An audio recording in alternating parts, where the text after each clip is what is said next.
Welcome back to Al Chapo Sports, everyone's least favorite sports show where we do the thinking so you don't have to. Today we've got another Power-5 for 5. Let's just get right on into it. Starting with the Pac-12. Number 5, I've got Utah. They had a win over California this past week. Number 4, we have USC. They lost their first game of the season. They lost it to Notre Dame. Now Notre Dame is a respectable team, so I don't punish USC too harshly for this loss. Moving on to number 3, Oregon. Oregon was the number 1 last week, but they lost to Washington in a battle of unbeaten teams in the same conference. So, Oregon, you lost the game. You had to be demoted a little bit. You've been demoted to number 3. Number 2, we've got Oregon State. Oregon State got a win over UCLA. It's a good win, solid performance. And then, of course, number 1, we have Washington, the only undefeated team left in this conference, who just got a huge win in a huge way against Oregon. Dropping from the rankings on the Pac-12 side of things was Washington State, who just couldn't cut it compared to all these other cats. Anyways, moving on, we've got the ACC. I'm running through this a little fast because we got a lot to get through. Number 5, I've got Clemson. Clemson actually didn't do anything this past week. They were on a bye, but they've got 2 conference wins. They're 4-2, and right now, as things sit, they are the 5th best team in the ACC, I think. Number 4, Louisville. Louisville lost to a nobody Pitt. I mean, it's a conference loss, so that does hold some weight, and that is kind of why they're being punished as harshly as they are. But Pitt is not having a good season, and they ended Louisville's unbeaten streak. So Louisville at 4. Numbers 3, 2, and 1 are all still undefeated, I believe. Don't quote me on that. These things get all jumbled at this point in the season. But number 3, we've got Duke, who had a win against North Carolina State. Solid middle of the pack team for the ACC. It's a conference win. They're looking good. And I think Duke actually has lost this season, so scratch what I said earlier. Number 2, we have UNC.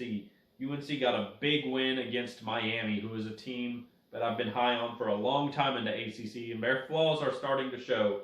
And UNC just showed them fervor by beating them.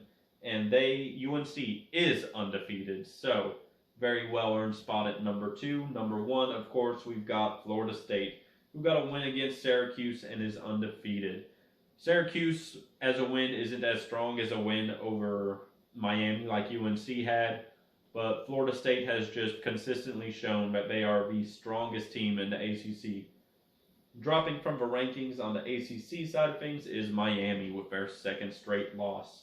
Let's move right on in to the Big 12. Big 12, number 5 spot, we've got West Virginia.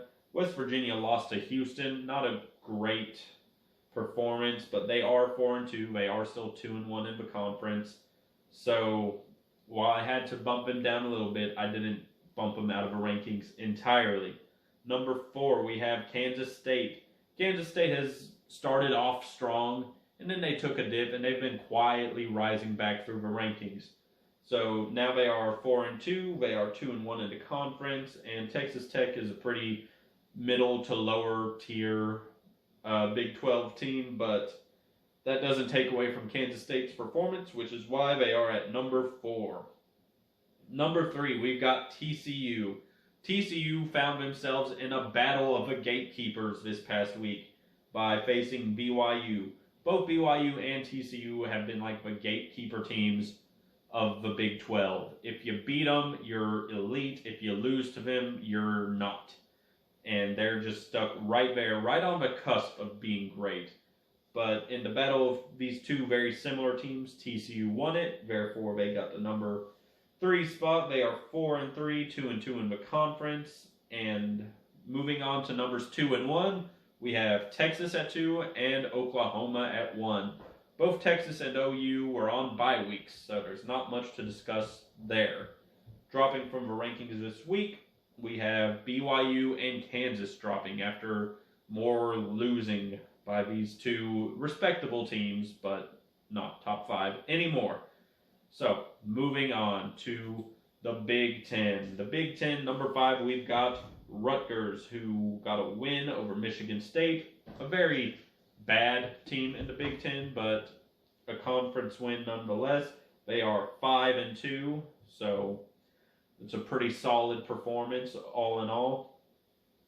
Moving on to number 4, we have Iowa. Iowa is permanently in the number 4 spot in this conference, it feels like. They got a win over Wisconsin, who's a solid and respectable team. They're 6-1, so they're doing good things, but unfortunately, we all know they don't hold a candle to these top 3 Big Ten teams, number 3 of which is Ohio State. Ohio State got a dominant 41-7 win against, who did they beat? Purdue. They are 6-0, undefeated. Huge win margin over a not-so-great team. Number 2, we've got Michigan, who had a 52-7 win over Indiana.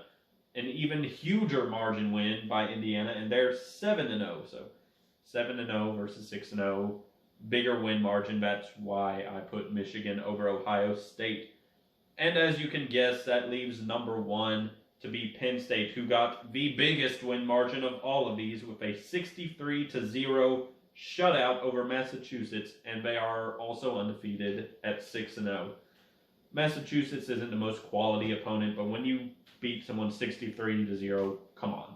Give the Devil their due. They earned the top spot this week, and it'll be very interesting to see what they can put up against a very solid Ohio State, which is their next matchup. I will be watching that one with bated breath, believe you me. Dropping from the rankings in the Big Ten was Wisconsin. And moving on to finally the SEC.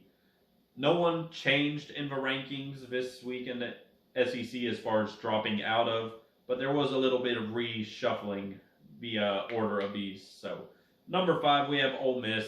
They bumped down a few spots, but they were on a bye week. They didn't win, they didn't lose, they didn't play. So I almost bumped them out of the rankings to put Tennessee in after their win after Texas A&M game, but it just didn't feel right bumping someone from their rankings on a bye week. So Ole Miss at 5. Number 4, we've got Missouri, who got a pretty dominant win against Kentucky. They are 6-1. They are one of the stronger looking teams in the East. So congratulations, Missouri. Well done. Moving on to number 3. Similarly to how TCU is the gatekeeper of a Big 12, LSU is the gatekeeper of the SEC. They got a win over Arkansas, or Auburn actually. Auburn, excuse me. They are 5-2 and really the only challenge in the West to Alabama at this point, which, as you might have guessed, number 2, Alabama we have. They are who beat Arkansas. They got a win. They are 6-1, and they've recovered quite nicely since their loss to Texas earlier this season. They're doing good things. I think the West is theirs for the taking, unless LSU really shows up. But either way, I think the SEC belongs to Georgia, who is number 1, still reigning and defending champion. You've heard me say it all season, unfortunately. They're 7-0. They got a win over Vanderbilt, who's a terrible team. We all know this. But 7-0 speaks for itself. Reigning and defending champion speaks for itself. It's Georgia and whoever wins between Alabama and LSU in the West for the SEC championship. We'll see how that all shakes out. No one dropped from the rankings on the SEC, guys, but that's it. That's all I've got. Comment down below. Tell me who you think the top 5 teams in each Power 5 conference are. I would love to discuss them with you there. Like this video, subscribe for more content, and I'll see you guys